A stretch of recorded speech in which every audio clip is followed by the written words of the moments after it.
Hello, thank you very much for tuning in, joining and subscribing if you have done, and I hope you're all well. Okay, so today's little vlog is going to be the review and how I installed my Haloview dash cam. So first of all, a little bit of background information. It all started at the beginning of last summer, that's 2023. Haloview got in touch with me and asked me if I'd like to review one of their rear view cameras. So I said, yes, please, because it's one of those things I've often thought be handy to have, because sometimes I go caravanning without the missus. So obviously if you're reversing and stuff, it's nice to be able to see what's behind you. Also, if you get stuck sometimes, I don't know, can be handy if you need to turn around, all the rest of that. So yeah, various reasons, but never really got round to buying one. So Haloview offered me one to review. So I said, thank you very much. And obviously I'm going to do an honest review. I've had it for about a year now. To be honest, it was a decent bit of kit actually. Yeah, actually quite enjoyed using it. The feature, the standout feature, the USP of this one is it's got blindside detection, which apparently was the world's first caravan rear view camera to have blindside detection. I presume it still is here at the beginning of 2024. Yeah, so by blindside detection, I mean, if something's overtaking you, then it'll alert you in the screen. You'll get a nice red flash down the right hand side. If something's coming past you on the right side, something's coming past you on the left hand side, you'll get a flash on the left hand side. And also if you turn the sound on, you'll get a ping ping if it comes one side, and the other side you go bong bong, which is very distracting. So obviously I drive without that on, because I don't want that going all the time going down the motorway. So yeah, I've used it for nearly a year now. I've been really happy with it. I was a little bit dubious on the install because I'm not one for cables, don't like cables, and the thing's got loads of cables going into the screen. There's about 4. So when I'm not using it, when I'm using it as a car, during my day-to-day job as a driving instructor, I do have those cables. They are visible, sort of hanging down a bit. But to be honest, it's not been a biggie.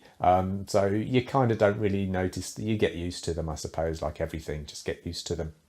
The whole system comprises of 4 different parts. So first of all, you've got the actual camera itself, which is this crazy cat here. These around the side are the little bright lights, dun dun dun, for use at night. It's got a light sensor, so what you can do is you can turn the lights on and they'll only come on when it gets dark, nice and dark, which works really well, but they're very, very bright, so you don't want to be towing your caravan with those on, because that'd be quite dangerous. So yeah, nice, sturdy, all weatherproof. This one's got a few cobwebs on because I've been using it during the summer. So there's the camera, nice and stiff to bump, bump, bump, move it around. There's a little aerial. It can transmit up to 300 feet barrier free. Haloview do an extension cable to the antenna. If you've got a very, very long vehicle, you can use the extension antenna. So that's the camera. My camera, you could got several ways of mounting it. You can actually screw it on the back if you like. I don't fancy doing that. Of course, most us people in England probably would prefer to use a magnetic mount. So what you do is you get a little magnet, which I had to order separately, which screws in here. That then goes onto the back like that.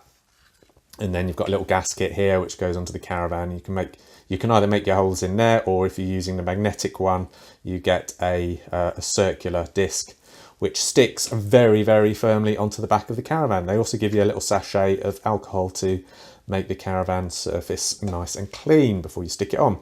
So yeah, lovely. Nice and weatherproof. Got a little cable here with a little socket there, which plugs into the main cable going around to the front of the caravan. Great stuff. So that's the camera. Great stuff there. Then we've got the GPS. Just a little plastic box.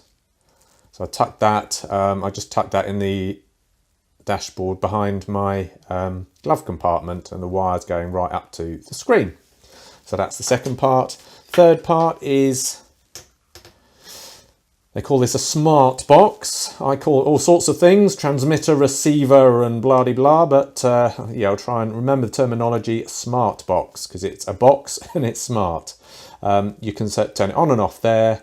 That's the light. If it's dark, you turn the light on. There you can switch view between rear view and mirror mode. And there you can switch between video formats, NTSC and PAL. I've got that in my car. That's plugged into the 12-volt cigarette lighter socket in the rear of my car because the one in the front is being used by other things, by my actual dash cam that I like to use. And cable goes in here. That they give you a really, really long cable for that, and that plugs into the screen, which is mounted on your rear view mirror. So that's the smart box. And then we have the actual screen itself. You'll see it on the example videos, but the whole screen takes up the whole screen. It's not a square in it, it's like sometimes it's the whole screen, which is nice, but it doesn't show you the up and down.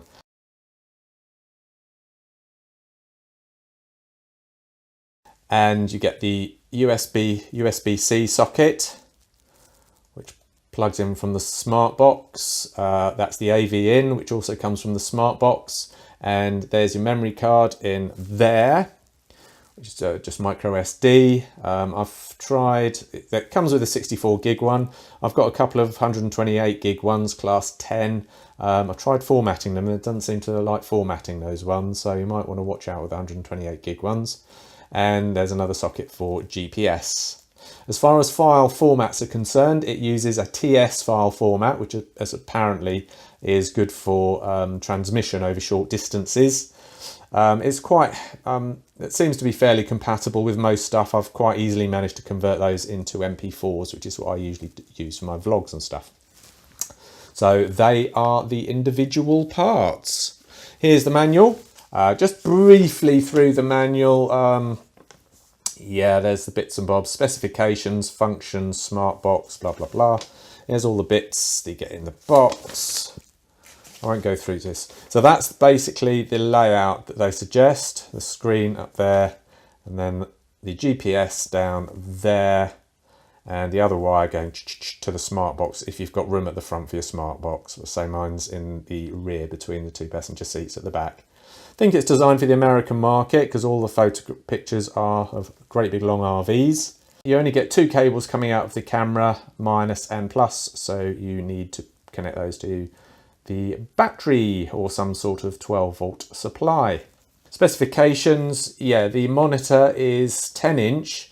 It's 1280 by 320 resolution. So although you get a HD picture coming from the dash cam and the rear view camera, you can only see 1280 pixels wide, and it takes a 320 pixel from top to bottom, so you can scroll it up or down, which is great. Various other bits there. Transmission distance 300 meters, which is 984 feet. Or you can use an extension if you're that way inclined, and other bits and bobs there. This is how to set up the calibration. Bum, bum, bum. So that's how to set up the old blindside detection. Ping, ping, pong, pong, and instructions on how to use the screen, etc. But I'll be going through those. I want to show you how I've got it set up.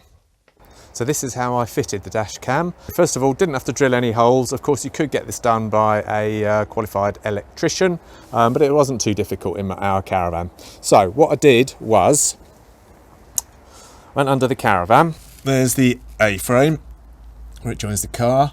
And just at the front here, there's two great big holes underneath the floor. This is where this one here is where I threaded my wire. The wire I've used is this thick black one here. So that goes in there. I'll show you the fuse that it connects to in a moment. So it goes in there, and then I've traced it all the way along there. And of course, what you should really do is put a couple of cable ties along there so it doesn't hang down. And through there with a little bit of tape around it so it doesn't get cut by the metal frame. And then you might just be able to see it. And then if you can see, so that's the wire there, and then if you can see, it goes behind that bit of plastic, and then just up there. It's one of those cables there that goes up the awning rail. I'm in the Caravan now. So I originally used the 12 volts coming from the car ignition to power the rear view camera, but I found that that didn't give me a constant supply when I was on the move, because the reason being because when the tow bar was fitted, the electrics come from a 13.2 volt relay, so it only gets power from the car when the battery's over 13.2 volts, which I guess probably doesn't happen that often, only when it's fully charged. So I don't know if it's a Honda thing or what, but anyway, that's what was happening there. So what I've done now is I've used a different wire. I've now connected it to the 12 volt, which is permanently live when it's plugged into the car, which is great. It does mean that whenever I'm stuck in traffic, if I do turn the engine off because I'm sat there for a few hours or something, I need to remember to disconnect it from the Caravan. Otherwise the camera's going to be permanently using some power from the car battery and therefore running the car battery down. So it's just one little thing to remember there. Okay, so let's show you where I've wired it into the Caravan. So at the front of the Caravan, this is our Bailey Discovery D44. I'm on the near side, and I found this is where the cables come in through there, and then there's a tiny little collection of fuses there. I've used the top two. The top one is this one here. That is the positive coming from the car battery, and the next one down is the negative. I've just used one of the little pigtails for both the positive and the negative, just because it's easier to connect it on the negative. So there we are, just ordinary pigtail thing. Oh, so I'll unplug it. Dum dum. Yeah, so there it is. Just a couple of those. That's the original fuse that was in there, 25 amp, and then I've used a 3 amp for the camera. So around the back, there's the camera. As you can see, the little blue LED on the right is on. That's indicating that it's on, and there's the wiring coming out of the awning rail, which then just goes around there. Obviously I never use that rail, and I can't see myself ever using the rail, so it goes all the way around there, all the way around the top, and it goes down the front. They recommend that should be at least 8.2 feet as high, 8.2 feet high. I've fitted it about 8, I think it's about 8 feet high, so it's a little bit lower than it's designed to, but with UK Caravans, I guess they're not quite as high as American RVs. What I was going to do is of course, another way you could wire it is have the wire going underneath through that lot and put some trunking going up here, which is what I was originally going to do, so I bought the trunking for it. It's quite a nice little bit of trunking. Anyway, there it is. It's quite concealed. Lovely, jubbly Mr. Bobbly. And it's important the aerial's pointing up like that, and that's about the angle I've got. That works for me on the Caravan. Not too sure exactly what angle that is. It's supposed to be about 11 degrees. I guess that's 11 degrees from the horizontal, so, and it may be 11 degrees, I'm not sure.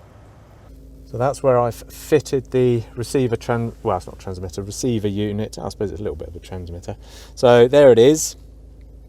Plugs into the cigarette lighter socket down there, and it comes with its own dual USB sockets as well, so you can plug your phone or something in to charge. It's a little bit out of focus.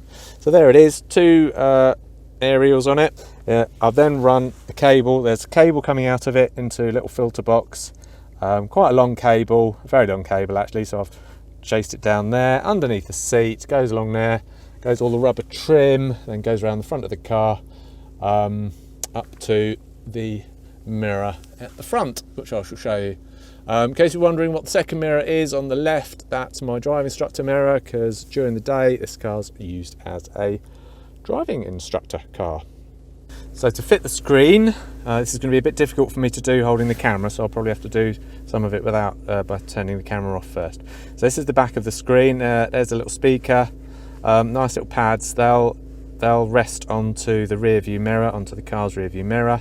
nice little rubbery thing there, and there's a nice little soft pad there for the other side of the mirror, and there's the forward facing dash cam, which I won't be using. That slides out as well, so it goes next to your car's rear view mirror. Yeah, and these are nice and springy, really easy to fit. What you do is you pop them on the mirror and then just slot those in there. So I shall do that now, because it's going to be difficult for me to do that and hold the camera. So I've put the screen onto the mirror. To do that, just had to move the mirror, tilt it down like that while I put the straps on and plug it in. So these are all the plugs. You've got the USB-C, that comes from the little transmitter box. And you've got this cable here, which is the AV, audio visual, and there's the memory card in there, and that's the GPS there. With the GPS, I've threaded it around here, up into the roof. If you haven't done this before, it's very easy in most cars just to slot stuff. You can just pull this stuff down, it's quite flexible, and you can hide your cables underneath it. What I've done is, yeah, I've traced it along there, down there, and the GPS, my GPS is just behind the glove compartment there, behind the dash, so you can't see it. So that's all that. And then just position it upright. Oops. And there we go, that's a split screen mode. So that's the view looking at our lovely garage door.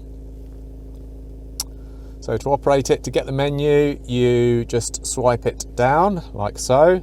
It's the menu, that's the BSD. If you quickly whiz it in there, you get the guides like so, and then you have to click on, I won't do it now because you need to be on the road, but that's the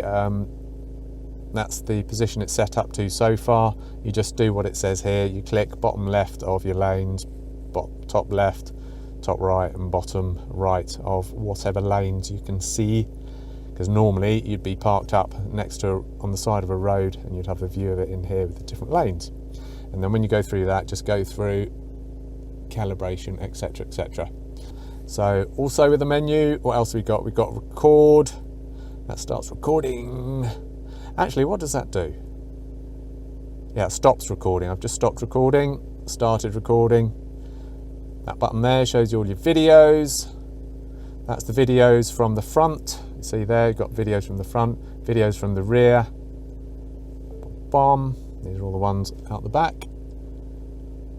So those are the videos, and these ones are photographs that you saved, because you can do a snapshot.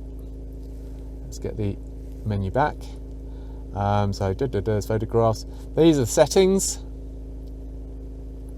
So we've got screen brightness, we've got G sensor, mine's on middle. If you have it on high sensitivity, it tends to think you've crashed every time you go over a pothole. So I'll put mine on medium. I might even put it on low, to be honest. Yeah, that G sensor detects if it thinks you've had a crash. BSD enable, that's blind side detection. I've enabled it over 18 miles an hour at the moment, because I find that most handy. You can have it always on, but then it seems to, it alerts you when you're sort of, it gives you lots of alerts that aren't very useful, sort of like if you're going around town or something. Times out, as you can see, if you haven't pressed anything for a little while. So that's the BSD enable, always on. MV sound remind, so that's the bleeps it gives you when cars go past. And you've got BSD mode, inexperienced driver or experienced driver. Inexperienced driver, that's what I have it on at the moment. I find one of these, it must be experienced driver. One of these gives you alerts if people are going past in the outside lane, you know, further away from you, which I don't really want. So I think it's the inexperienced driver seems to work for me a bit better. And then finally we've got, oh, hang on, show that in a minute. And then finally we've got screensaver. Leave that off. Don't see much point in that. Not the way I use it. So that's that. Those are all the settings. And then you've got, click on the bottom one. You've got the language, English, sound, volume, HUD mode. This is if you want a clock or anything to be displayed. I got it on off because I don't want the clock. I've got about 4 or 5 clocks in the car anyway. Mirror image on. Don't see much point in having that off. And then we've got format. It doesn't seem to format my 128 gig SanDisk cards. 64 gig it does fine, but it doesn't seem to work with my 128 gig ones. But Haloview tell me that apparently it does work. I'm sure it does, but for some reason I've tried a couple SanDisk 128 gig SanDisk ones, class 10, and it doesn't seem to format them. So there we go. There's the menu. So here, if you single press it, you go over to split mode view. So on the left we've got the rear view camera, and on the right is the dash cam. What we're seeing out the side of the dash cam. So there's just this is my driving instructor mirror and bits like that. If I want that one, I can click on it. So that's from the dash cam view. If I want to see what's going on there, but not much point in that because obviously I'm looking forwards anyway. And if you click the left one, you get the rear view. So that, ladies and gentlemen, is about it. I'm not a fan of cables, so I thought that was going to be a real problem, but to be honest, living with it, it's not too bad. Unfortunately though, there is that chappy there, the power conversion box, which is quite a big ugly box. It's too big for me to tuck into there, and the cable's a little bit too short anyway for me to tuck it in there, go into there, so I've had to leave that dangling. But I don't really mind it, to be honest. You get used to it, I suppose, one of those things, not biggie. I've slid the dash cam camera out so that I can position it nicely on the rear view mirror. So yeah, there we go. And I have to say, when you're driving along, it makes it more likely to forget that you're towing a caravan, because obviously you look in there and you can see what's behind the caravan. So that I've noticed a couple of times. Obviously you look in the side mirrors and you can see the caravan. But yeah, I do like the way it takes up the whole width of the screen though. That's quite nice. So it's nice, so therefore it's quite large, it uses the whole screen. It's flashing date and time, and it's flashing to show you that it's video recording.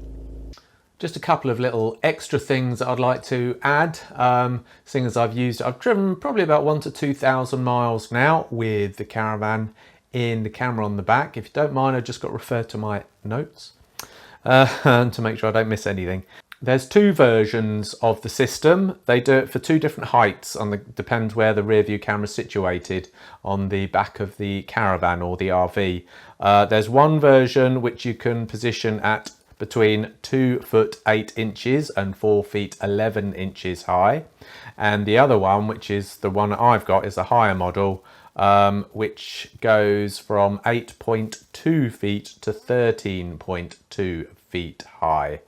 So yeah, there's two different heights there. As I said earlier, my one it's actually positioned a bit lower than the minimum height. I've got the high model, but it's slightly positioned lower, but it seems to work okay. Haloview support, my interactions with the lady that I've been speaking to at Haloview has been very, very good. She's been turning around my emails within the day, and always been quite pleasant, courteous and professional.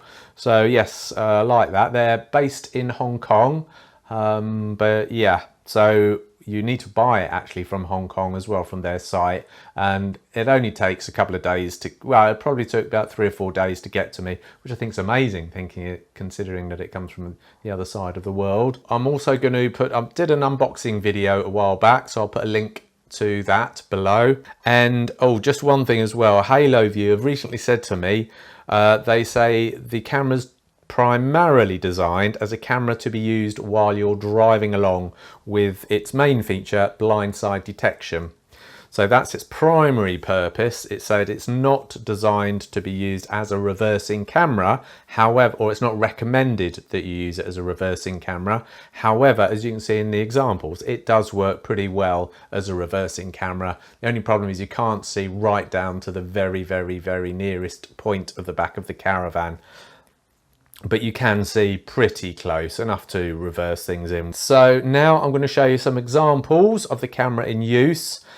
Some of these are videos of the actual screen where I've had my handy assistant Sadie available, and some of them are from the TS file that's produced by the camera, because I've not had my handy assistant available to hold the camera. Oh, and also In the description, I'm going to include a link where you can buy it from as well, from Haloview's site. If I can get it to work, I'll put an affiliate link, which actually means I get a tiny, tiny, tiny bit of commission, but you don't get any discount. So, but only if I can get that to work. If not, I'll just put the link to the ordinary, to their shop where you can buy it from. So here you can see it's just normal driving. It's just triggered by the cars in the middle lane. The cars on the outside lane don't affect it.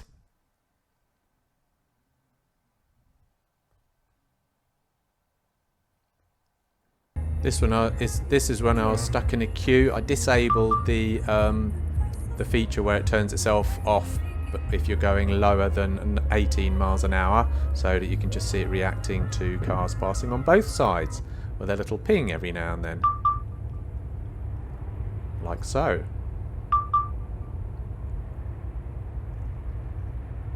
But normally when you're going this speed, if you turn on that feature, it doesn't trigger.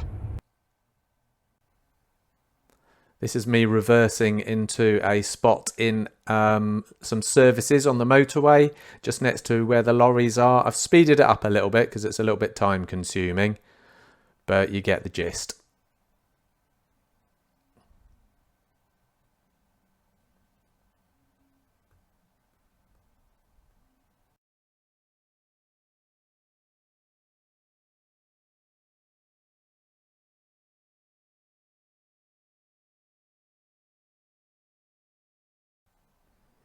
This is an interesting one. I'm just going under a tunnel on the M25. You can see how dark it is outside. It's not using the camera's lights, just using its own sensor. And you can see it's very, very sensitive to the little bit of light around. As Sadie says, it's you can see it clearer in the mirror than you can actually looking out the window. And then this is what it's like driving in the rain. We found it to be very, very clear driving in the rain as well. As you can see, it's chucking it down outside, but we can still see, of course, the camera lens doesn't get wet the way it's positioned. That brings us to the end of this vlog. I hope you enjoyed it, found it interesting, informative, and all the rest of that.